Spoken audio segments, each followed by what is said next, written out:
Good morning.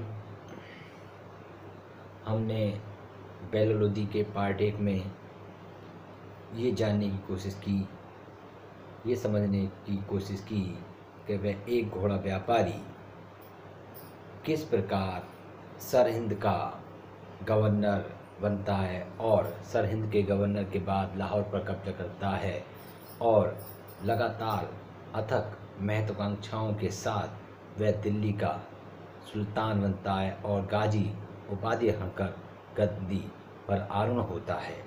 अब हम देखेंगे किस तरीके से वह 19 अप्रैल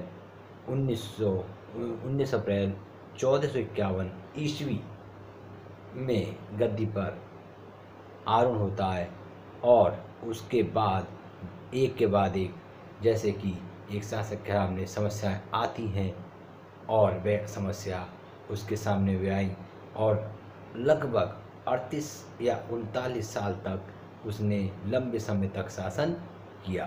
1489 ईस्वी तक उसने शासन किया। उसकी योग्यता, राजनीतिक शक्ति, बहुत नैतिक, उदार, लोकतांत्रिक, सर्वसहमति के अनुसार उसके निर्णय उलेमाओं को संतुष्ट करना बहुत मुश्किल था। हमने पिछली जितने भी 4 वंश हुए सभी उलेमाओं से परेशान थे, उनके क्रोध का भाजक बनते थे और उनके षड्यंत्र का भाजक बनते थे। लेकिन इस बेला लोदी ने 38-39 वर्ष तक, लंबे समय तक उलेमाओं, नोबल्स, सरदारों और दूसरे राजाओं से किस प्रकार अपनी बात भी मनवाई और सब सहमति के अनुसार जनता का भी भला किया। देखते हैं। जब 19 अप्रैल 1951 में गाजी की उपाधि ग्रहण कर वह गद्दी पर आरूढ़ हुआ तो उसके सामने एक सबसे बड़ी समस्या जौनपुर की थी। जौनपुर के शासक थे महमूद शाह, जो सरगी वंश से आते हैं। सरगी वंश, जौनपुर के शासक महमूद शाह सरगी वंश, जिनका विवाह हुआ था बीवी राजी सैयद वंश के अंतिम शासक आलम शाह की पुत्री थी। हमने पिछली बार देखा था कि दोनों भाइयों ने राजा गद्दी दे जाता है और दिल्ली का भरण करके आज़ादी दे जाता है, लेकिन एक भाई दूसरे भाई को सत्ता के प्रलोभन में आकर हत्या कर देता है और इसका फायदा उठाकर अपनी कूटनीति से बेला लोदी किस प्रकार गद्दी पर बैठता है। उसी सैयद वंश में अंतिम शासक आलम शाह की बेटी बीवी राजी अपने पति को उकसाती है और कहती है आपको दिल्ली पर शासन करना चाहिए, और अपनी पत्नी की बातों में आकर वह जौनपुर से पानीपत के निकट नरेला का युद्ध में भाग लेता है। नरेला का युद्ध जो हुआ वो महमूद शाह और बेला लोदी को था। दोनों के पास बहुत बड़ी संख्या में सेना थी। कई दिन युद्ध चलने के बाद भी कोई निर्णय निकल कर नहीं आ रहा था। तब बेला लोदी ने महान कूटनीतिज्ञ और अपनी बात को मनवाने में, उदार हृदय के साथ अपनी बात को संतुष्ट करने में अच्छी सी कूटनीति का प्रयोग करता था। उसने पाया कि वहाँ का सेनापति जो है, जिसका नाम दरिया खां है, वह भी अफगानी है और ये भी प्रथम अफगान शासक था। अपनी बरादरी से फायदा और प्रलोभन देकर उसने दरिया खां सेनापति को अपने में शामिल कर लिया। अब क्या था, घर का वेदी लंका ढावे, और महमूद शाह की लंका ढह गई और आए तो थे वो बेला लोदी दिल्ली पर कब्जा करने, लेकिन और इसके ही वे गुलाम हो गए। ये एक समस्या आई। उसने पंजाब, पालम, बिहार, उत्तर प्रदेश, राजस्थान में अपनी विजय अभियान और अपनी जीत हासिल की। इसके बाद अंतिम जो युद्ध अभियान था उसका ग्वालियर का था। ग्वालियर के अभियान के जब वह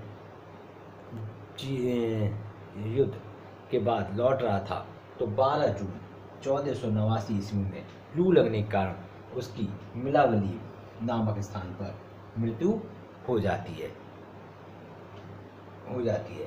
इस प्रकार हमने देखा कि वह एक लंबे समय तक शासन करता है। इसके लंबे राजनीतिक, सामाजिक, आर्थिक विचारों से, चिंतन से ज्ञात होता है कि बेलो लोदी महान कूटनीतिज्ञ था, प्रतिभाशाली था, महत्वाकांक्षी था। और जैसा कि तारीख-ए-दाऊदी एक पुस्तक है जिसको लिखा है अब्दुल्ला ने, तारीख-ए-दाऊदी जिसको लिखा है अब्दुल्ला ने, उन्होंने इनके बेलो लोदी के चरित्र के विषय में, उसके अभियान के बारे में, युद्ध अभियान के बारे में काफ़ी अच्छे से लिखा है। उन्होंने इसे नैतिक और उदार और लोकतांत्रिक सर्वसहमति से शासन करने में निपुण बताया। वह इनके बारे में लिखता है कि बेलो लोदी का मानना था कि पवित्र लक्ष्य के लिए पवित्र साधन होने चाहिए। वह बहुत लोकतांत्रिक और उदार हृदय का था। जब वह उलेमाओं के बीच में कोई मीटिंग वार्ता करता था, सभा होती थी, तो खड़े होकर और उलेमा को बिठाकर उनकी बात सुनता था और खुद खड़ा रहता था। और जब वह जनता के बीच में रहता था तो खुद जनता के बीच में हाथ जोड़कर चटाई पर बैठ जाता था। उसने कभी भी सिंहासन इत्यादि का प्रयोग न करा, बाहरी दिखावे का प्रयोग नहीं करा। वह एक आम आदमी की तरह उसने जीवन यापन किया। वह जातिवादी तो था, क्योंकि हमने देखा किस तरीके से उन्होंने अफगान से फ़ायदा लिया, और कहीं कहीं हमें जातिवाद के भी उसमें लक्षण से दिखाई देते हैं। कभी कभी कोई नॉवेल्स, उलेमा या कोई सरदार या कोई अधिकारी उसका बीमार हो जाता था तो वह खुद ही उसके घर जाकर राजी खुशी पूछता था। बहुत उदार हृदय का था। और लोकतांत्रिक का गुण, शासन अच्छा वही होता है जहाँ जनता की सर्वसम्मति हो, और वह सर्व सहमति होकर ही, सबसे सहमति लेकर ही किसी निर्णय को अंजाम दिया करता था। ऐसा अब्दुल्ला ने तारीख-ए-दाऊदी में लिखा है। और हमें ये भी देखने को मिलता है उसके शासन में हिंदू सरदार राम करण सिंह, राय नरसिंह और राय बाबू आदि हमें देखने को मिलते हैं। इस प्रकार वह एक महत्वाकांक्षी, कूटनीतिज्ञ, युद्ध कौशल,